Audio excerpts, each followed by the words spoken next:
I have something so weird to share with you. So you know how I was having a tough July in my business. So kids got sick at the beginning of the month, then I got sick, and it was school holidays as well. So that's always harder to work in the school holidays. But kids got sick, then I got sick, and then my sickness went away for a little few days, and then it came back even worse. And so I literally have been sick the whole month, and I probably influenza. That's probably, but I didn't go to the doctor about it, but just died quietly. And so anyway, it was a really rough month. I didn't think I was going to make my target. So as I was feeling better towards the end of the month, but it was so far away from my target, I thought it's impossible. So I got offered a garden job, and the garden job was quite a big one, so it was going to be a significant amount of money, and I was going to need that money if I didn't make my target. So I was like, yeah, for sure, I'm taking the job because my kids got to eat. So it was booked for the 1st, 2nd, 3rd, 4th of August, so I've done 2 days of it now, right?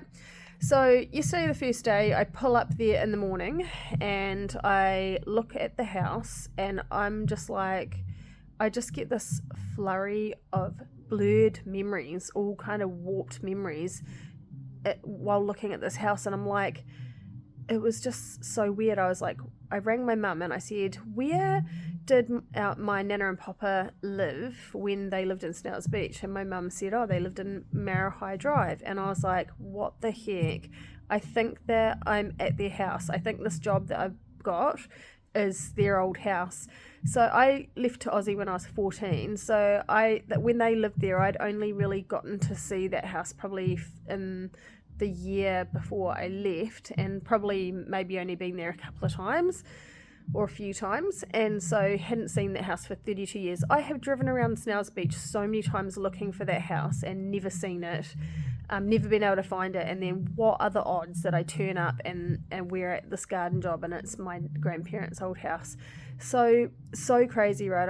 I went for a walk through the house because the painters were there, and I just said, oh, my grandparents used to live here, do you mind if I have a look through? So I looked through, and I was looking at how everything was so broken down, because when they were there, it was immaculate. Like, my Nana was amazing gardener. She won awards at that house for her gardens. She was amazing. And my papa was an amazing builder, and he could just make anything. He could just build anything. And the house is beautiful. It was so beautiful. And we came to it, and it was just like everything was so run down, so broken. And so I was there to do the gardens, and so I was doing all the things like, you know, the veggie patch needed all the weeds pulled out, turning over, all the rockery needed changing. It was everything was just falling to pieces. All the side of the driveway that had little nice pieces of wood, like little, I don't even know what you call them, but it was decorative to make the driveway look all pretty and match the house and the roof and whatever. And what my papa did all of that, and he painted all of those pieces of wood, all the retaining walls, everything in the garden, everything matched the colour of the house, and he did all of that. And as I was going around fixing up this garden, because it was, you know, such a horrendous mess, I was pulling bits of the retainer wall up, and they were just crumbling in my hands. Like, things were so rotten and broken and old that they were just all falling to pieces in my hands. And I was like, God, why am I here? Out of all of the houses in the whole wide world, why am I here? Why this house? And I just started thinking, well, God started just sort of impressing on me, like, that, you know what, my grandparents were the most immaculate, upstanding, so Victorian, so proud, like, everything was just absolutely perfect and pristine. There was not a hair out of place. They were just amazing. And yet, you know, 32 years later, and my papa died 32 years ago, and my Nana only died 7 years ago, so she outlived him by almost 30 years.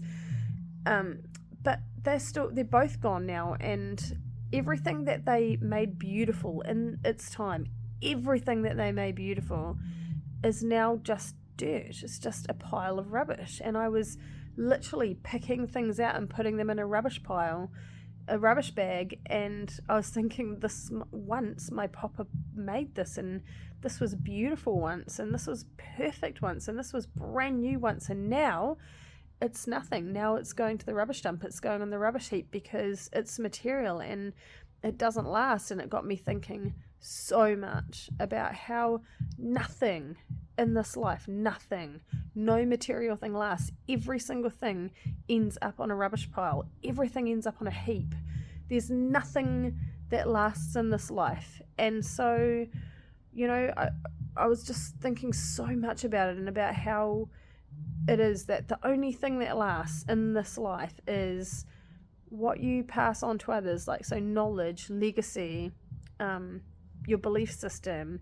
The only things that last are, what you impart into other people, how you make them feel, how you teach them to be better humans. Like, those are the only things that last. So you can either be a horrible person and teach your kids to be horrible people as well, and then your legacy will live on and on and on, curse after curse after curse.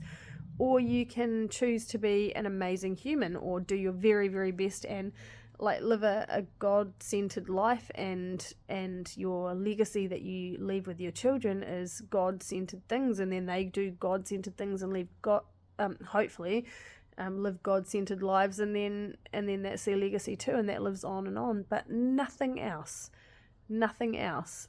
is worth investing all of your time and effort into. It's no use having it's awesome if you have millions, but not just for yourself. Like, if you've got millions of dollars and it's only to pad your own nest and only to look after yourself, or only to do good things for yourself, then it's a waste. It's all going to turn to dirt. You're going to turn to dirt. Everything is going to turn to dirt. It's just a waste, and it's not worth building up all of your treasures here on earth unless you're doing it to be able to bless other people as well. So anyway, I thought that was actually unreal, such a profound reminder in the most incredible way. My actual grandparents and me just sitting there and thinking, man, all of this was perfect. This was all so beautiful, and now it's all rubbish. It's all rubbish. But you know what? Their legacy is even me. Like, what they imparted into my mother, and then my mother imparted into me in all different ways. It's all trickled down, and the 30 plus community is because of what happened to me, or what was imparted to me over my lifetime. So legacy is amazing, and legacy is important, and material things, not worth it. It's not worth it, not unless you can help someone else with your stuff. Anyway, I just thought I would share that with you. I thought it was really cool. Have an awesome weekend.